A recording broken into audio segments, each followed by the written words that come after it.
I just turned 64 the other day. I only tell you that because people go, wow, she looks good for 64. Meaning she looks 60, you know what I mean? Something like that, 55 or something like that. You know, a lot of people have asked me, people often ask me how I became the head of the Black Panther Party, and the implication being that there was some kind of effort that I put out, you know, to sort of rise to the top. And there have been some insidious suggestions about how I became the head of the Black Panther Party, as though I was some sort of left-leaning Condoleezza Rice, you know. And we know she's not a sister anyway, so. And neither is Hillary. Oh, that might have hurt somebody. So if that hurt you, it's gonna get rough tonight. But so somebody asked me one day, and you know, guys ask, a guy actually asked me this question at Spelman College. So it's kind of like dumb, you know, Spelman College is an all black women's school, so you know that had to be my audience, right? So it's kind of dumb to ask me a question, a challenge question, you know, a trick question. So I heard that you slept with Huey Newton and Eldridge Cleaver and Bunchy Carter, and that's how you became the head of the Black Panther Party. You slept your way to the top. What do you say about that? And I said, well, the first thing I have to say is that it's not true. I never slept with Bunchy Carter. And then the second thing I would like to say is that I would say that half the women in the state of California slept with Eldridge Cleaver for a variety of reasons, which we won't get into here because I am conscious of where I am. And certainly the other half tried to sleep with Huey Newton because he was at that time so fine, everybody was trying to make their way to Oakland and join the Black Panthers just to see Huey. And so the interesting thing about that is that none of those women in the state of California ever became head of the Black Panther Party. So we have to come to some kind of conclusion. I like to say that if we're going to come to a conclusion about a thing, we have to have a correct analysis. So either we can conclude that that was not the criterion for becoming the chairman of the Black Panther Party, or I was the toughest sister in the state of California at the time. The real question, though, is not about how I became the head of the party or any of these kind of personal vignettes, although I am prepared to answer questions when this is over, and we can have question and answers within reason. Real question is, what is the Black Panther Party, or what was the Black Panther Party, and why did it come into being? And the answer to that is very simple. The Black Panther Party came into being to bring about or to create the conditions for the freedom of black people in America. That was our original and what we called subjective goal, meaning that was what we wanted. We wanted freedom. That was the first point of the Black Panther Party 10-point platform and program, and it said, we want freedom. Now, the reason that that's important is because the first point is to understand that the Black Panther Party in 1966 identified black people as being an oppressed group, in other words, not free. So in order to talk about freedom, we have to understand that we weren't free. And we have to have a kind of an analysis to understand what does that mean. Now, the only reason I'm talking about blacks is not only because of the party, because I'm not going to do a whole history of the Black Panther Party here, or try to even attempt to do that, but that blacks, the reason that we want to talk about blacks in America, at least at this juncture, why I'm doing that, is because the status of blacks is instructive as to what else is going on in the United States of America, though it is not a conclusive statement about all of America. But we can measure a lot of what this country is about by looking at the status of black people in this country. And the first thing we have to remember is that black people had been oppressed as a group from the beginning of our arrival in this country. You know, when people talk about the immigrants made America, you know, that's the latest wave of discussion, immigrants made America. Well, I don't know what immigrants anybody was talking about, but black people didn't come here looking for religious freedom or for a better life. We came here to act against our will, mostly teenagers, stripped from a variety of places on the continent of Africa, and came here to work as slave labor We started out in Jamestown, the first colony, this is the 400th anniversary of the founding of Jamestown. We should know that because that's the beginning of this country. It's the first colony in this country. It wasn't, in Plymouth Rock. It was in Jamestown in Virginia. When Jamestown was created by the London Company, and we have to remember that too because it didn't start out as like a country. It started out as a company, called the London Company. And the London Company had business that it was trying to deal with. And I'm not even going to talk about the complete destruction of the native people, particularly the Powhatan Confederacy, which was all Pocahontas' people, all 30 tribes wiped out in order for Jamestown to eventually be founded, and all the blood that ran through Virginia that belonged to Pocahontas' people, and it wasn't a love story at all. But let's suffice it to say that by the time everything was settled down, Africans had started coming into Jamestown to start to cultivate tobacco. And eventually, of course, we know that blacks became what we like to say in the Black Panther Party, a slave class. This is something that for those of you who study Marx and all these kinds of social movements, Marx never identified blacks as a class, much less black slaves as a slave class. And that's important because we were a laboring class. I don't want to get into all the sad stories of the millions who died in the crossing, in the transatlantic slave trade, and the horrors of slavery and the institution of slavery, but suffice it to say that once tobacco plantation began to grow in the state of Virginia, and Virginia therefore grew with it, you then had rice plantations developing with African slave labor in South Carolina and in Georgia, and you had cotton ultimately in Georgia. And by 1776, when this London Company had now evolved into a number of colonies that were calling themselves a new nation in 1776, the colonies had enough money and enough income and enough development to tell the British, can't see you, don't need you, we're declaring independence. And that independence came off of the backs of African slaves and the development of an economic base that gave this country the ability to declare independence. But ironically, in the Declaration of Independence and the declaration that there were no more kings and all of us were created equal, written into the script from the beginning was the fact that everyone was created equal except for the African slaves who were identified as slaves. Slavery was written into the Constitution as part of the law of this country. As a matter of fact, the only crime, the biggest crime a black could commit was trying to be free. Now that's an important point, isn't it? Because we all celebrate the Declaration of Independence and Thomas Jefferson. I'm not going to do my whole thing I like to do on Thomas Jefferson because people get offended. They all love, he was a man of his time. Just because he owned slaves and all that stuff.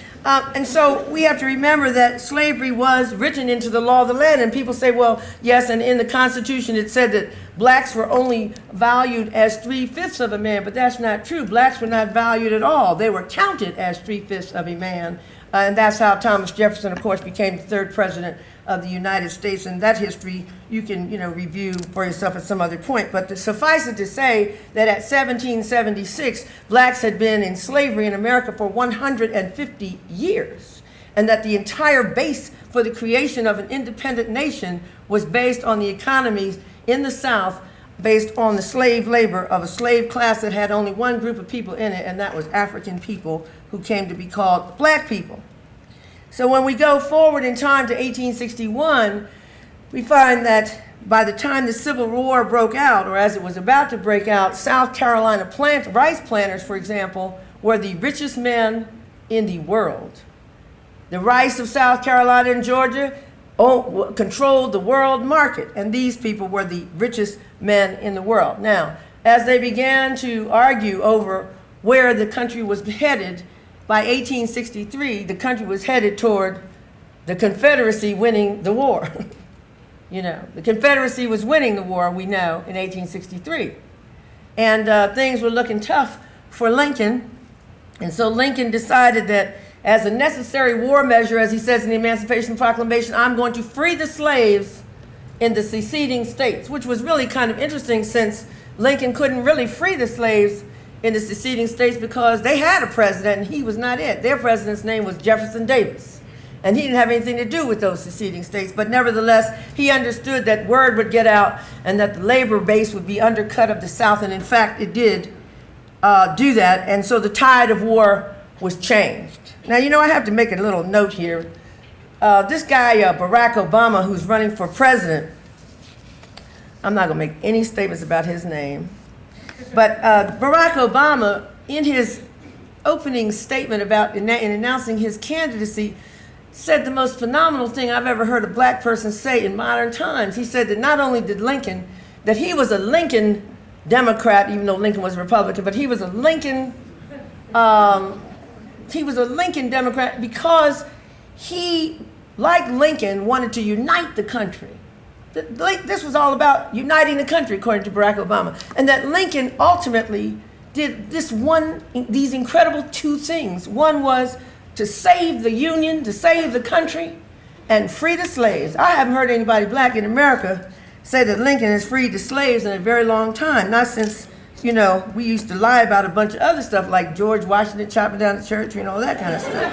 I mean, it's mythical, you know, that he would actually say such a thing. But in any case, the end of the Civil War in 1865 promised some sort of change for blacks. That is to say, we might no longer be slaves. And so blacks fought and all kinds of arguments took place about whether blacks should fight or didn't. But in any case, 1865, as the end of war approached, General Sherman, who was burning Atlanta and everything else that he could burn on behalf of the Union Army, said, look, you cannot let these people just be free in America and wander around with nothing. They've got to have some sort of place to have a life because they've had nothing since they came here in the 1600s. So we are going to allocate 40-acre plots to every slave family along the coastal regions 30 miles in of South Carolina, North Carolina, Georgia, and northern Florida. And that will be field order number 15, and people are going to be issued little certificates, and they can go and claim that land. And that will be a beginning. People would have a possibility for independence through land use and through developing and growing their own food and so forth and so on. Now, you know everybody's heard about 40 acres, and I can assure you that most black people in America are still trying to figure out where are our 40 acres, because as we well know, before the 13th Amendment abolishing slavery was even ratified, the new President Johnson said, I know that you black people don't think you're going to take these 40 acres of this white man's country. You better get back, okay? Now, we'll talk about Gullah Geechee if somebody wants to ask me, but the bottom line was that the majority of people continued, therefore, to wander around, not exactly being slaves, but really having no place to be in America. Most people spent the next 10 or 15 years looking for their mother who was sold away, or their child, or their brother, or their sister, or their friend, and figuring out how they were going to survive in a country in which they not only didn't have any land, they had no stake whatsoever. And by the time this all happened, of course, you had at the end of that year the development of and the creation of the black codes, which were laws in the South that were passed in the former Confederate states that governed the behavior of blacks, but mainly restricted blacks from expressing or having any form of personal freedom, and defined a variety of crimes that blacks could commit that didn't occur for whites, such as being vagrant. And so you can imagine, yesterday you were a slave, now today you are so-called free, but what are you supposed to do? And if you were standing around doing nothing and had no relationship to somebody in the area and a job of some kind, then you were committing a crime and you were sent to jail or the chain gang and started building some of these railroads for the rise of the new economy, the industrial economy, right? And that's where blacks were by 1865 and forward. So we went from sort of being a slave class to a criminal class. In order for us to start working the same way for free effectively, we became criminals. We were criminalized as blacks. At the same time, just in case somebody thought they could continue to keep these little 40-acre plots, because many thousands of ex-slaves did actually claim these spots. In order to do that, the law said that they couldn't have it, but in the meantime, there was a rise of a variety of white terrorist organizations like the KKK, the Ku Klux Klan, that were going to make sure blacks didn't get in the game and compete with them for anything whatsoever. There was no compensation, no reparations for all the hundreds of years of slave labor, and there was no fundamental change in the status of black people at that point. Not one real change had taken place. So we're at 65. And in the same time, with the rise of industrialization, there was a kind of whitening of America with the call and the recruitment of Europeans to come, give me your tired, your poor, come to America and work in the industrial fields of America to make sure that, one thing, blacks did not get these jobs. Toni Morrison says that but for black people, America would have been balkanized. And so we have a situation where Italians and Greeks and all kinds of other Irish and everybody else came and began to jockey for position with each other for various kinds of jobs in the industry, while blacks were left out of that situation trying to figure out how to survive as sharecroppers, avoid the Ku Klux Klan and some lynching, and go forward trying to figure out how to survive in a country where they were not anything, had no real status other than as an oppressed group. By 1896, of course, we know the great case of Plessy v. Ferguson. Plessy was an octoroon. Those of you who don't know what an octoroon is, octoroon, Jefferson liked to talk about stuff like this. A black with a white produced a baby that was called a mulatto. And a mulatto and a white produced a baby that was called a quadroon. You see where I'm going with this, right? And a quadroon with a white produced an octoroon. That was Plessy. So that meant technically he had only 1/8 black blood. Now, of course, we know from the Human Genome Project there is no such thing as black blood, but let's not let science get in the way of the social realities of America. So here was Plessy, the octoroon, got on a train in Louisiana and sat in the white cars because the cars were segregated in that period after slavery was over, and blacks had to sit in the back or in the inferior cars, and whites sat in the better ones, and Plessy sat up with the whites. And so they put Plessy off the train, and he sued and ultimately ended up in the United States Supreme Court and said, look, I don't know why you put me back there with all those black people. First of all, because I'm really not even that black. I only have 1/8 black blood, and the Supreme Court said, you're black, we declare you to be black, Plessy. So I hope you have another argument for what you're getting ready to talk about. And Plessy said, well, but the point is I'm a citizen. I'm not a slave anymore. I have rights. I have civil rights, citizenship rights. If I pay the same money as these people, I ought to be able to sit on the same train with them. And the court said, look, Plessy, we can't make these good white people like you and let you sit by them after they've been living next to you as a slave for all these years. The only thing we can say is that if the Louisiana law says there are segregated cars, we'll say that as long as they're equal, they can be separate.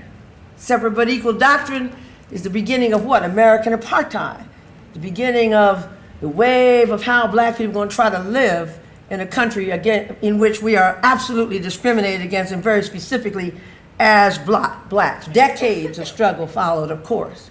You had people like Booker T. Washington saying, look, I'm not interested in trying to integrate into the United States. I'm not going to bother you. I won't even try to get on your train, but I'm going to need a train of my own. Somebody's going to have to give me some money, because you can see where this is going to go if I don't get a train. And white people, all the robber barons of America, the Carnegies and the Mellons and everybody, start pouring money into the Tuskegee machine.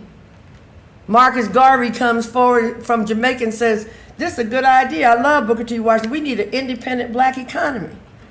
And then you had the Niagara movement when W.E.B. Du Bois talking about the complete integration of blacks into the society, our being educated sufficiently so that we could prepare ourselves to be improved with the National Association for the advancement of colored people. So by the time you go through those next few decades, all that blacks tried to do was to struggle to live and survive in this hostile environment effectively, resisting white violence, trying to get past and trying to get work and trying to get housing and trying to get food and trying to get medical care. And then we get to 1954 and we get the little Linda Brown case that we all know about, in which the court ruled that separate was not equal as to public education, right? And we know that when the court ruled that, it then said, look, if it's not equal, we're going to have to, they decided to have this great little scheme, we're going to have to desegregate the schools, right? And then there was a resistance. People said, wait a minute. Even Eisenhower said, hold up. I'm having trouble envisioning a big black man sitting next to a white girl in a classroom. This is just, it's just, I can't imagine such a thing, Eisenhower said, words to that effect. And so there was this incredible violence that the court's ruling and the attempts to desegregate the schools, we haven't seen so much blood. You know, that beautiful Norman Rockwell painting that everybody looks at with little Ruby Bridges with a little skirt on and a little patent leather shoes and a little socks and her hair all pulled back, and 50,000 troops got to walk her to school so she won't get killed by people spitting on her and throwing rocks at her. And all the other children for all those years that attempted to desegregate schools just so black children could get an education. You know, it always makes me laugh when people say black people don't care about education. You know, I hear people like different people saying, well, black people don't care about education anymore. And it's amazing. They must have forgotten all those years of fighting to put Brown into effect, and never, of course, it never really did go into effect because everybody started talking about, well, this affirmative action, what is this, and all that other stuff. But in the next year after 54, of course, we had that great moment in 1955 when Rosa Parks in Montgomery said she was not going to get up off that seat and give her seat to a white man. It's very much like Plessy had said 60 years before, I paid for my ticket, I want a seat. Now remember, we're only talking about sitting on a bus. Don't own a bus.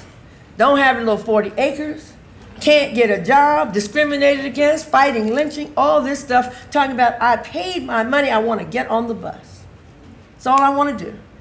And of course that became the big moment that we all remember, the Montgomery bus boycott, because it gave rise to the moral voice and the power of Dr. Martin Luther King Jr., who said, look, by 1955, he said, black people in America are not free.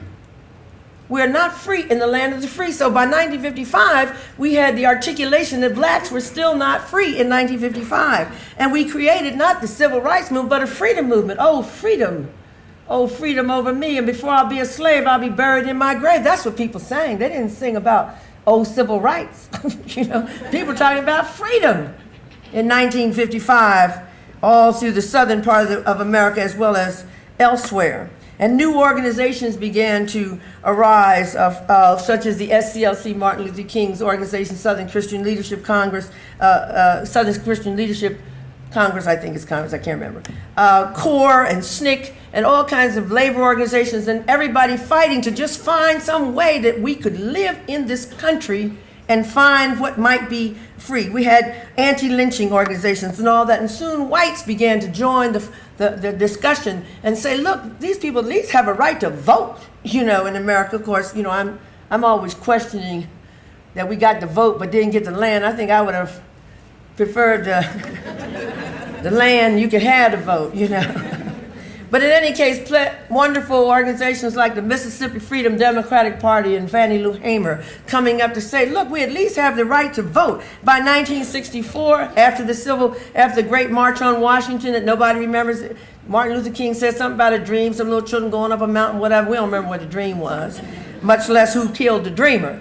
But we do know that by 1964, Johnson pushed through a Civil Rights Act 65, Voting Rights Act.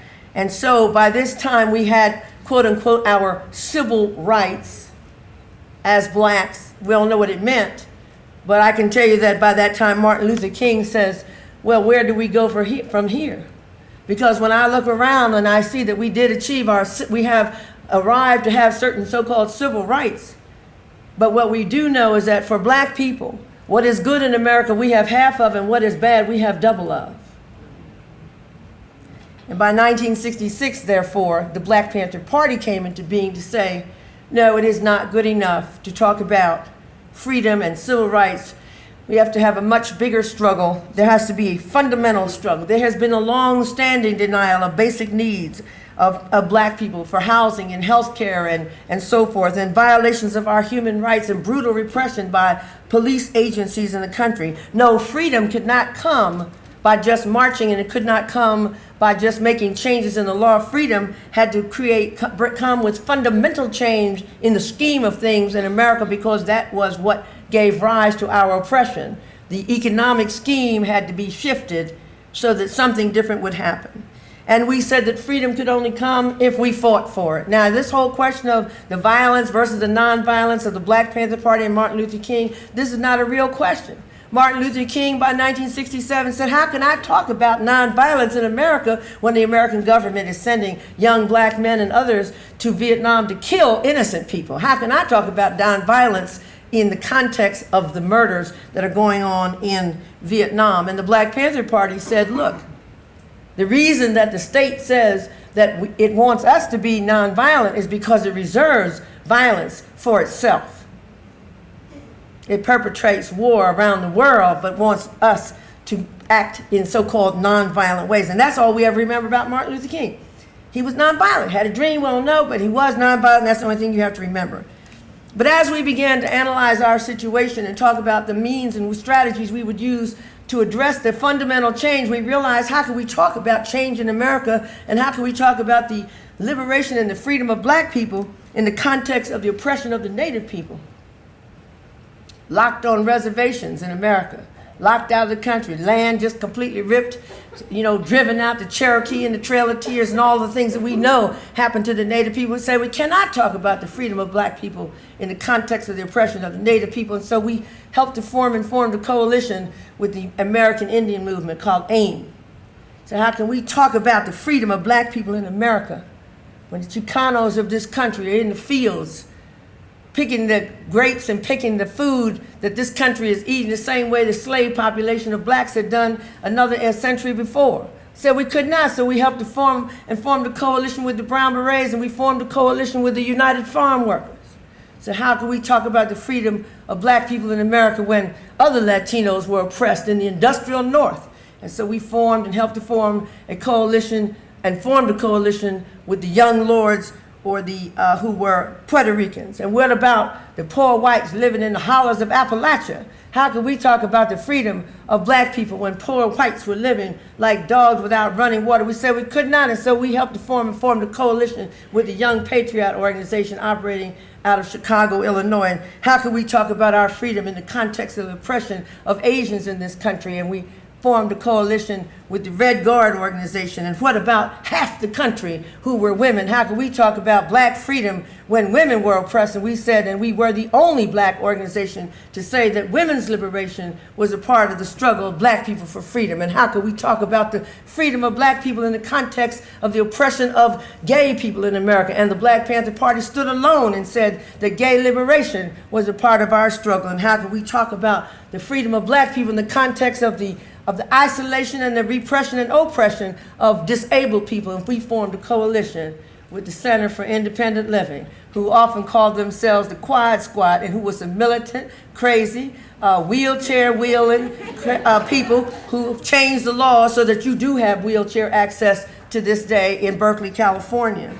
We said we had to have a new social contract and a new social construct in America. We said the first thing we had to talk about was no wars of aggression in addition to that. And so we said we not only called for an end of the war in Vietnam, we not only called for peace in Vietnam, we called for victory for the Vietnamese. You can imagine how upset people were when we started talking about victory. And we said, how can we talk about all these questions in the face of the pollution of this planet? And we formed a relationship and a coalition with the Trust for Public Land and created a program called Gardens in the Ghetto. How can we talk about the freedom of black people in America when our brothers and sisters on the continent of Africa are living under apartheid in South Africa? And so we formed a coalition with the PAC, not to be confused with the ANC.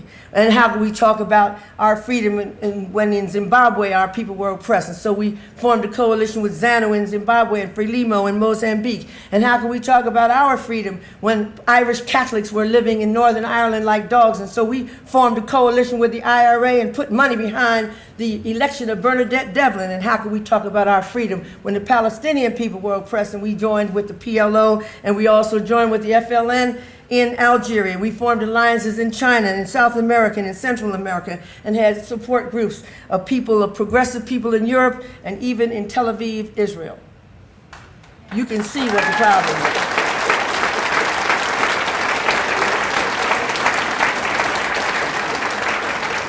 Our freedom was tied to the freedom of all human beings, and we called for an end of all forms of exploitation and human oppression. Now, people don't realize that about the Black Panther Party, and that's not what I'm here today to prove to you. I just wanted to contextualize where I was coming from. because we can't have misinformation, and you know there's a lot of it out there, okay? The Black Panthers were this, the Black, you know, and some people said the Black Pampers even, you know. You can see why the FBI put it on us. COINTELPRO, most of the counterintelligence program of the FBI was directed against the Black Panther Party. And ironically, the other big chunk was directed against Martin Luther King Jr. Huh? And so, over the years of developing a variety of strategies and programs to bring about the change that we envisioned, and to bring about and create the conditions, because we knew that we were not, as we used to say, the makers of revolution, but we knew revolutionary change was the only way that we could talk about it. We were socialists, we were communists, with a small c, just as a point of information. We believed in a new kind of construct in which human beings were not exploited, neither was the planet. And all of these things took place, and as we struggled over those years, we published our newspaper for 13 years. We developed chapters in 48 states in this country, and we were ultimately pretty much crushed by a variety of things, which anybody can ask me about, but it's not an easy answer. And since that time, we can say by 1980, and since that time to today, there hasn't been very much that has filled the gap where the Black Panther Party and that movement was. We don't have really a national progressive social movement in this country anymore, not a cohesive movement. But with the demise of the Black Panther Party, for Black people, I would say a kind of spiritual death set in, and the struggle for freedom fell into an abyss. But we still were not free, and that's one of the things we have to look at today. Because in that abyss and out of that came the age of Reagan, which was also the age of crack, which I find interesting in terms of time. Oh, and the Contras. And then finally we get Bush 1 and oil wars. Nobody's really upset about it. Nobody's really protested. Everything has been confused and so forth. And those blacks who profited from the blood, you know, in the black church we said, I know it was the blood that saved me. I know it was the blood. Well, it was the blood that put the Condoleezza Rice's into a position to be the provost of Stanford. She wasn't especially smart. First of all, her mother couldn't even spell her name, because I don't even know what kind of concocted name Condoleezza is supposed to be anyway. But she wasn't especially intellectual, but she ended up being the provost because of the blood. You know, when I listen to Bill Cosby talk about Shaniqua and them with his disgusting, you know, I keep challenging him to a duel, but he never takes me up on it because I guess I'm not important enough for him to get mad about. But in any case, but my friend Michael Eric Dyson certainly dealt with him in his book. But in any case, all those blacks that got little jobs because, I like to say, Fannie Lou Hamer lost her eye, all those blacks that profited from all the blood that was shed. Didn't you see those folks the other day at Selma? Have you ever seen so many people trying to exploit one moment in time? You know, Hillary was trying to walk across the Edmund Pettus Bridge. Barack, nobody, I mean, these people, it was incredible. Everybody's doing photo ops on the Edmund Pettus Bridge, you know. When we know that Hillary's husband was living in Little Rock, Arkansas environs at the time, so I don't even want to go into that point, but I'm going to get to Clinton in a minute. But blacks, all these black people profiting from the blood just lost their way. They became complacent and comfortable. They're like, why are we seeking freedom? I'm happy. I got a job, driving a leased Lexus, got a credit card, you know. Shoot. Got a sort of a 401k plan or something. I don't need to fight for freedom anymore. I'm happy. We're free. As a matter of fact, Clinton in 1993 told us that. You know, some people thought Clinton was the black president, the first black president. I heard some black people say that, and it's shocking to me because I can't understand why they said it. I mean, I don't know. Was it his hair? He started blow drying and kind of blow dried it, but you know, it all came out in that little girl. You know, you could see where all the sisters in the audience could say, you know, she might have gone with some Dark and Lovely if she wanted to get into another program, but that's something for us. That's just a cultural piece, okay? But you know, but Clinton, I mean, what he had like, is it his lips? I mean, what was it about Clinton that black people would actually say he was the first black president? Because nobody before or since has done more harm almost to black people than Clinton did. But Clinton got our agreement jumped up in 1993, standing in the pulpit where Martin Luther King gave his last speech in Memphis, Tennessee. You know, that great moment when he said, I'm not fearing any man tonight. It's all right with me. I might not get there with you, but I know we as a people will get there. I've been to the mountaintop, seen the other side. You remember that great speech that he makes. Here is Clinton desecrating this spot with his very presence to stand there and say, I want to tell you that I wonder to myself, what would Martin Luther King say if he was standing here by my side today? And in the black church we have the amen chorus, So all the black folks said, well, that's how the amen chorus speaks. It's a call and response piece. He said, what would Martin Luther King say if he's standing by my side today? And then, of course, now Clinton is going to tell us what Martin Luther King would say because...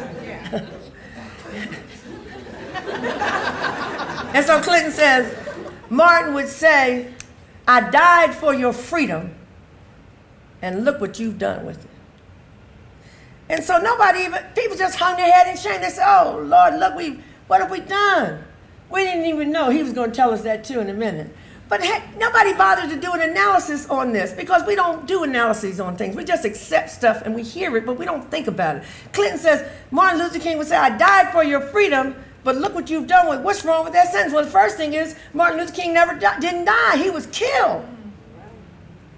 So let's talk about that little detail, like who killed him and all that. Some people say old people like me are conspiracy theorists. We think the government did everything. You got Negroes like Juan Williams running around saying black folks ought to get over it. Clinton, Martin Luther King was killed by James Earl Ray.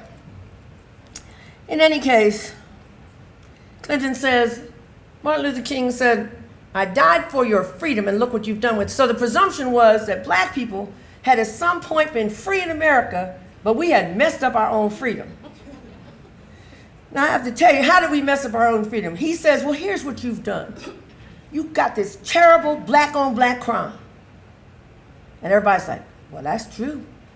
That's right, we killing each other. With their heads down. When Massa arrives out in the fourth quarter of the plantation workers will often put their heads down and say, Massa has arrived, he's telling us we're doing something.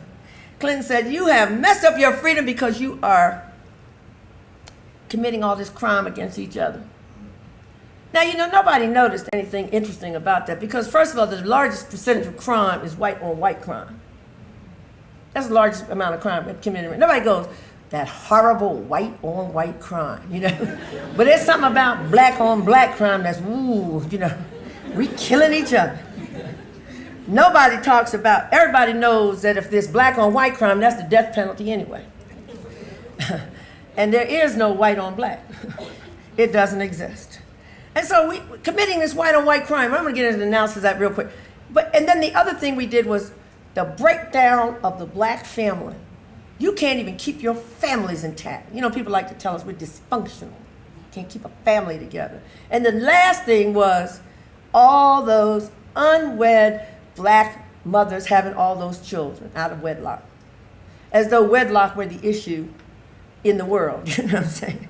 So he says we messed up our freedom. Now I just want to mention this point because these were the examples of how we had messed up our freedom. The first point was this about this freedom question. Now, a lot of you in this room were not even born in 1968, but I was around on April the 4th of 1968 when Martin Luther King was killed. And I knew if for no other reason, I knew we black people had still not become free in 1968. Not only was I about to join the Black Panther Party 2 days later, but Martin Luther King told us that we weren't free because we were going to Washington, D.C. in the Poor People's Campaign to get freedom and money, reparations and guaranteed income and redistribution of the wealth, which we all forgot about Martin Luther King's advocacy of. And so Martin Luther King told us by April the 4th that we still weren't free.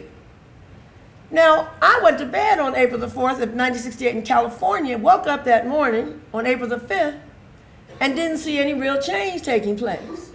And as a matter of fact, I didn't see anything that made any real difference in the status of black people between that point in 1993 in November when Clinton was talking. So I was trying to figure out at what point had we been free, that we had messed it up. It must have happened that night that I went to sleep on April the 4th and woke up and missed the whole thing. We messed it up in one day. But we now are responsible for our own oppression.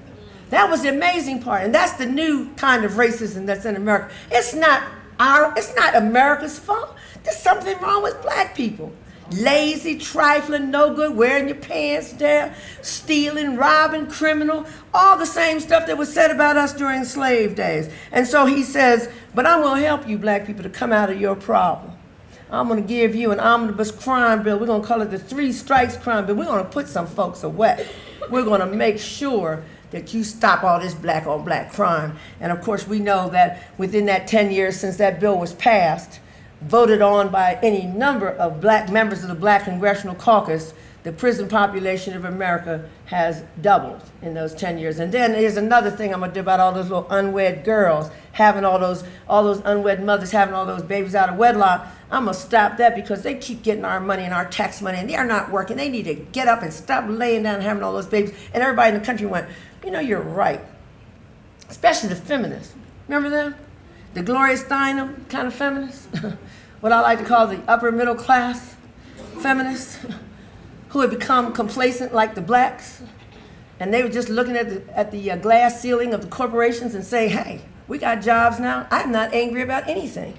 And so when Clinton says, well, here's another thing we're going to do. We're going to end welfare as we know. We're going to criminalize poor women. We're going to criminalize their children while we're at it and take away their little money. And so all the feminists, like the Negroes were quiet about the 3 strikes crime bill, the feminists were quiet about the welfare reform bill, and it passed. And then we have people like all the liberals somehow in New York voting for Giuliani. People like, how can Giuliani get in when 80% of the people registered to vote in New York are Democrats? I don't know. So the conditions today are what? We have 2 million people in prison in the United States of America, half of whom are black. A total number of 7 million people involved in either in prison or on probation or on parole, meaning we have the highest incarceration rate in the entire world. In the entire world. All those little countries everybody likes to say, well, isn't this better than that? Like Rwanda, you know, where they don't have the highest incarceration rate. China, you know, where we always talk about the human rights and those human rights, the Tiananmen Square, you know, still a lower incarceration rate. Russia, all of these places. We have thousands of people being murdered right now in Iraq for control over oil. Now we know that's what it's about, don't we? At this point, we must know. There's some oil in this picture. It's about some money. This is why Nancy Pelosi can't figure out how to say, we're really going to leave. It's about some money, okay? And despite Oprah, because you know people always like to tell me, well, look at Oprah. Look at Oprah. She's a billionaire. What's wrong with you? You're not working hard enough. America's great. If blacks are living this bad, there's something wrong. Oprah's the example of how you could achieve if you really, really believed in yourself, as Oprah does. And despite Oprah and all the rappers who wear more diamonds than the Queen, you know, of England, that is. Blacks are still living at the bottom of life in America. We have the highest percentage of poverty, highest unemployment and underemployment rate. We are so bad, our employment rate is so bad that when we get a big job, we get the cover of Ebony magazine. You know what I mean? You know, Ebony puts us on the cover. Here's the first black president of some corporation. You know, there's never a second, you know, or a third. It's just that one person's gonna be it. That's the whole piece, right? HUD recently said that there are approximately 700,000 people at any given year in America who are homeless on the streets of America. A third of them are families with children. The other 2/3 are single men, half of whom are black men. We have the highest foreclosure rates in America. 65% of women and children with AIDS are black. We have a black infant mortality rate that's double that of white children. We have a black cancer rate that is double and quadruple. Black women dying of cervical and breast cancer, double and quadruple the rates of white women. Black men having the highest prostate cancer death rate in the world. We have the lowest education levels. Less than 1% of all business revenues in America are from black business. We remain an oppressed people. But the situation of blacks is really a stark reflection of what is happening to so many other people in this country. The greatest number of people who were affected by welfare reform were not black women. Everybody thought Shaniqua was the one. Sean Trene and them. No. That was all about the girls living in the hollers, because the majority of people who were devastated by welfare reform were poor white women and their children.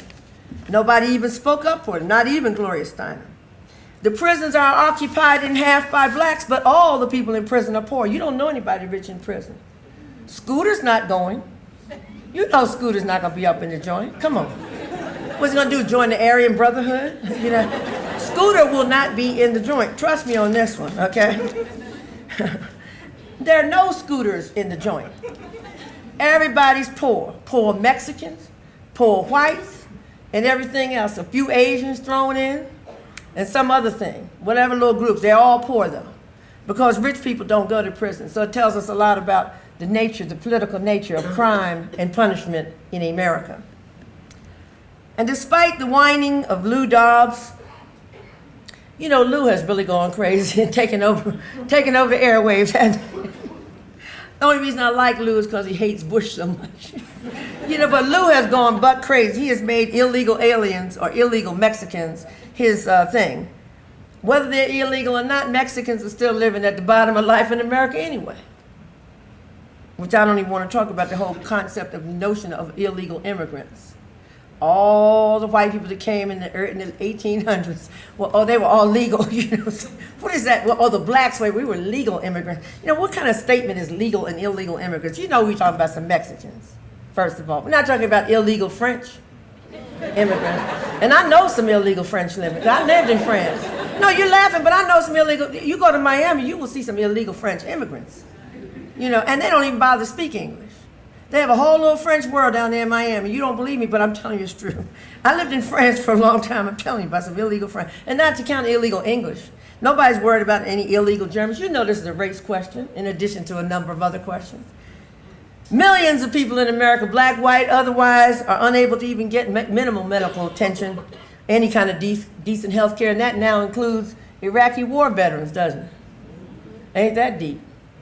Trying to get some medical care after you went off and fought for your country. Cost of higher education is beyond the reach of most people, isn't it? Most people can't get an education. Now I have to tell you this quick story. Somebody asked me when I was up in some place called Plattsburgh, New York. SUNY Plattsburgh. I got to SUNY Plattsburgh, there wasn't a black person in the room. I said, why am I here? Am I getting ready to get killed? Plattsburgh is so far at the end of the world. You got to take a boat, you know, to get to Plattsburgh, and everybody in Plattsburgh is poor and got a bad attitude, okay? You know, but there are a few blacks, and they always call me to come in for Black History Month, so I can say the stuff they've been wanting to say, but it'll be all on me, right? So sitting up in the front is about 10 young white guys with buzz cuts and got their caps on backwards, so they're kind of like confused, you know, they got their pants are kind of sagging. It's kind of a hip hop, but they're really white, and it's like, I don't know what's happening. So I'm running the same line. I'm talking black history. So finally, question. Well, let me ask you this question, Miss Brown. You talk about black people this, black people that, black people the other. But what about a guy like me? I'm a middle class guy. I have a mother and father at home. Oh, I see. You know, trying to give me a little slight, you know what I mean? I have a mother and father at home, and we're a middle class family, and I tried to go to another school, and I couldn't get in because even though I was more qualified than a black, and he got in because of affirmative action. What do you think about that? Don't you think that's unfair? Like this was a trick question. I said, well, of course it's unfair. It's absolutely unfair. You wanted to go to Harvard or wherever it is you wanted to go, and you couldn't get in because you couldn't get in. I said, but it's not unfair for the reason that you think, and this is where I go to the correct analysis. I said, let's examine the question. Why is it unfair? The first flaw in your analysis is that you're a middle class guy. You're not middle class, you're poor. You know how I know you're poor? You're down here with me trying to get a slot in school. You're down here with some black people struggling over a little teeny slot in a school. If you had any money, $35,000, $40,000, you can buy your way into any school in America. Ask George Bush. You don't have to have a high SAT to get in. You got $42,000 cash. You will find a college that will take you. Your SAT scores, you could be in the bottom 2%. And somehow, you will miraculously matriculate to a very serious university in America. I said, so the real problem is you don't have any money. But let's talk about what the real problem is. Why wasn't there a place for both of you? Why are we asking people to pay all this money to go to college? We don't want to have an educated populace. We want people to be dumb, simple-minded, backward, and vote for Bush and vote for war against their own interests. We don't want to study and understand the referenda that are on the ballot. We can't even read half the words. So the cost of higher education is beyond what we all should be able to go to school if you want to go to school. First of all, you should be able to go to school to get information. We're in school to be trapped into a job. We're not in school to get enriched and learn and have a better life and all that stuff. Quality of public education is off the charts. It's so pathetic. Average person graduating from high school, not to count those who aren't, can barely write an intelligent essay or read a letter. We know we're always at the bottom of all the Western countries in the world on all these various tests. We have the near destruction of this environment by greedy corporations to the point where we're about to go back into the black hole if we're not careful. You know, we will have reversed the trend of life so much we don't know where we'll end up. And of course, we have war without end. This is the situation that we're in America today. Jean-Paul Sartre said, hell is a place where by design nobody gets his needs met. By design, nobody gets his needs met. And so what we have to look at is to understand that these ills that I've just delineated, that affect not only blacks, but all of us, are structural. They are by design. Some people have a whole lot of money. You know, when people talk to me about save the troops. Well, if you just, okay, but if you're undermining the troops, if you end the war, the troops are not even getting paid, okay? Halliburton truck drivers are getting paid, but the troops are not getting paid. Now, I estimate, and I think I'm overestimating, that the troops, somebody on the ground in Iraq is getting about $30,000 a year. If anybody knows, please let me know. But let's say $30,000 a year. What does that break down to on an hourly wage? Now let's see, how many hours a day do you work? Well, that would be all the hours of the day and every day, right? What, you're in Iraq, you got time off? You going home for the weekend? No. You are there, your life is on the line. You getting $30,000 a year, I figure you're probably making around $2 to $3 an hour. Huh? Oh, we want to help the troops, but we don't want to give them any money. And we don't want their wives to have any money, and we don't want them to have good medical care, but we want to give a Halliburton truck driver in Iraq $50 an hour to drive a truck. Huh? And we actually think this makes sense. We haven't analyzed the situation. It's not about the troops, it's about some money. These ills are structural. They are weaved into the history and the fabric of this country, and unless we decide that we want to make some change, we will continue to be wandering around here wondering why it is that a black person got into the college and you didn't, and why all these black people are in prison, they're no good, and all these other things that we ask why about. But for the first time, I want to conclude by saying this, for the first time since the 60s, since the Black Panther Party's demise, what I see is a window of hope opened. And it opened last year in the election with the complete repudiation of the Bush policies and the Bush administration by massive numbers, and as a matter of fact, the masses of Americans, which means the massive numbers of white people, because black people already didn't like Bush. So we know it wasn't black people didn't change that number, okay? I don't think any Mexicans did either. White people came out and took Bush out. And then we have other little indicators of change is gonna come, in the words of Sam Cooke, in the form of Hugo Chavez in Venezuela, and in the form of Daniel Ortega is back in Nicaragua, after all we went through to help the Contras. Bringing in all that dope into South Central LA and giving it to little Ricky Ross so he could give it to the Crips and Bloods. If we are an enlightened and progressive people, if we believe in any of the tenets that most of us say we believe in, if we do believe in any of the humane tenets, then we have to know that we have a time right now and a window of hope has opened. And I believe that we have to seize the time.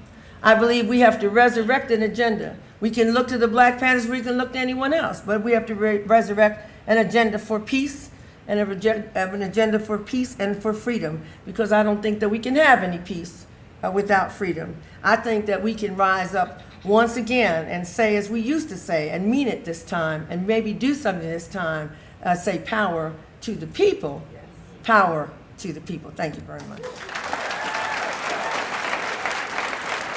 Take some questions.